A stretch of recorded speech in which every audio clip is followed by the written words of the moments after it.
Born in the small farming town of Plains, Georgia, he grew up in a nearby community called Archery. His father was a farmer as well as businessman, and his mother was a registered nurse. He was educated in the public school of Plains and attended Georgia Southwest College and Georgia Tech. In the Navy, he became a submariner, serving both the Atlantic and Pacific fleets and rising to the ranks of lieutenant.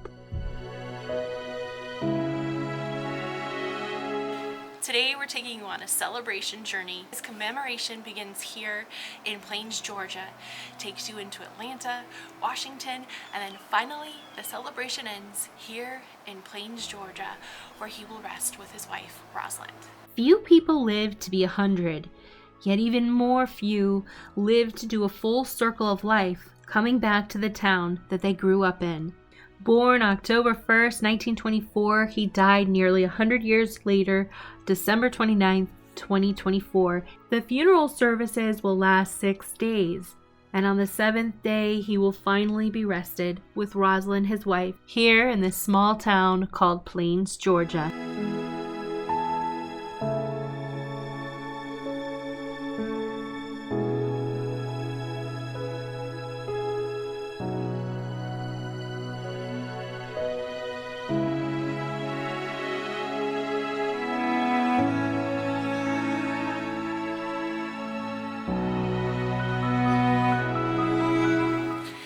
Indeed, a busy day here in Plains, Georgia, and even though I arrived early, very early, I only have the option of seeing either the Motorcade live in person as it drives through the downtown Plains, Georgia, or going to the historic museum at the old high school here in Plains, which is now the National Park, and watching the bell ring from his childhood home.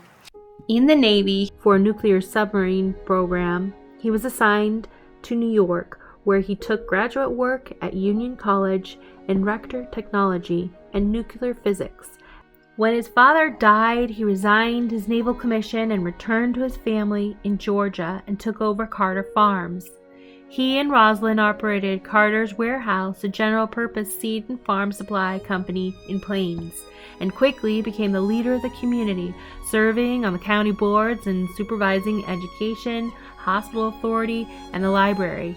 In 1962, he won the election to the Georgia Senate, quickly moving on to serve as governor of Georgia and also serve as president of the United States. So the National Park Service guards just loaded the bus. They're headed over to his childhood home. The hearse will be coming through Plains, Georgia.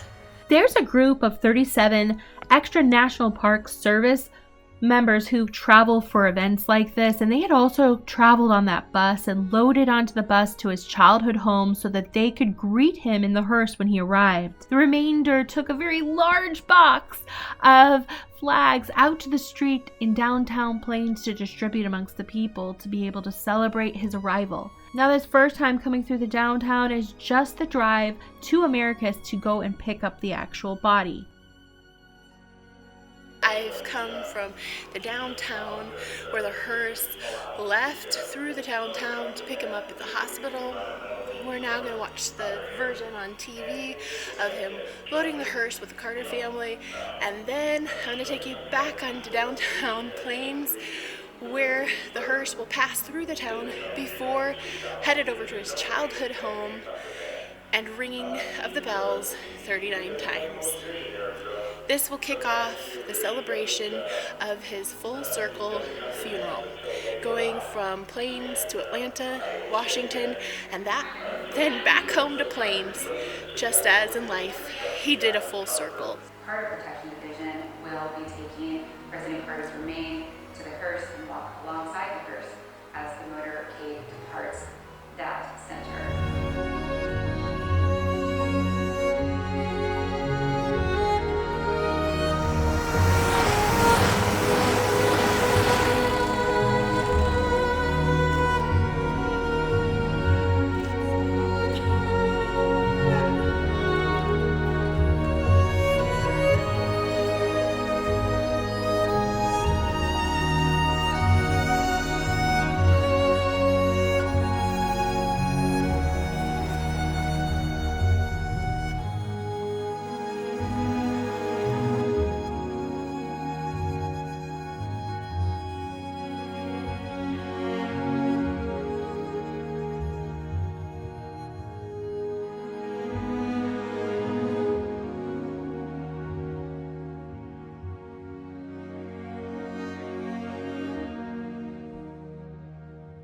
Jimmy Carter served as president from January 20th, 1977 to January 20th, 1981, and he had significant foreign policy accomplishments of his administration.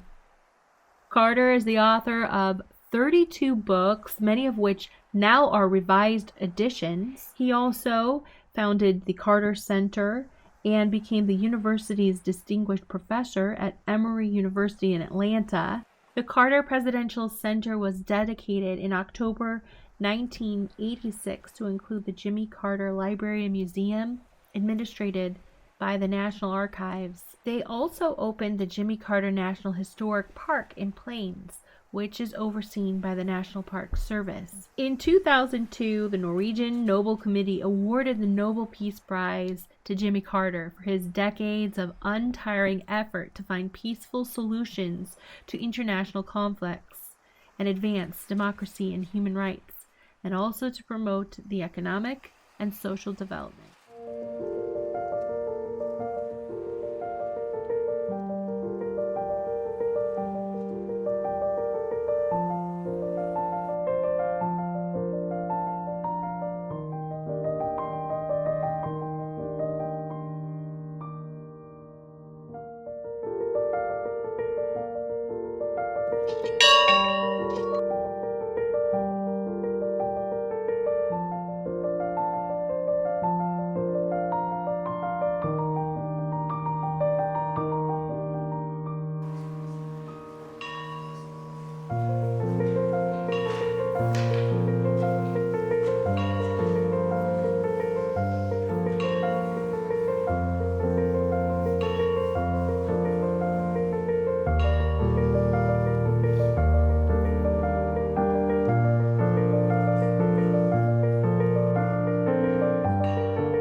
Almost an immersion in the sand, loam, and red clay that seemed both natural and constant.